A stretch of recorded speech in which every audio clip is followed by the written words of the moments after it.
Okay, so you claim exempt and you think you're safe, you think you're free.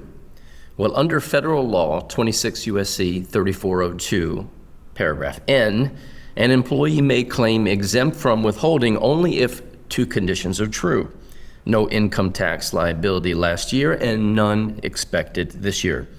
If those boxes aren't checked honestly, the IRS calls it false information, punishable by fines, penalties, even jail.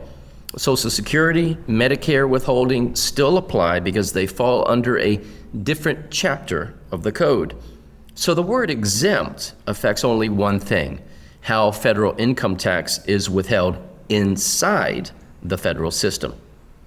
Now, the deeper question is, who said you were required to enter the system in the first place? When you sign a W-4 form, you voluntarily identify yourself as a federal employee for the purpose of Chapter 24. That single act creates the nexus, the bridge of jurisdiction to the federal orbit.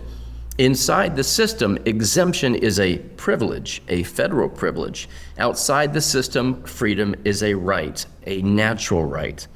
The IRS framework is administrative law. It is valid within its own domain.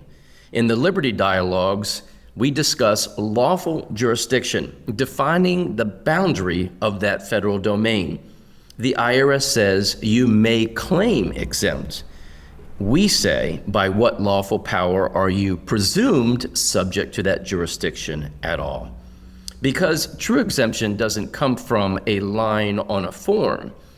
It comes from standing where federal control does not lawfully reach, from choosing not to cross the bridge of consent into the federal domain. Freedom is not exemption. Exemption is federal permission. At dejuregovernor.org, we seek to restore rightful order, government of limited jurisdiction, consent of the governed, and liberty defined by law, not paperwork. For a free report, send an email to info@yestohellwith.com.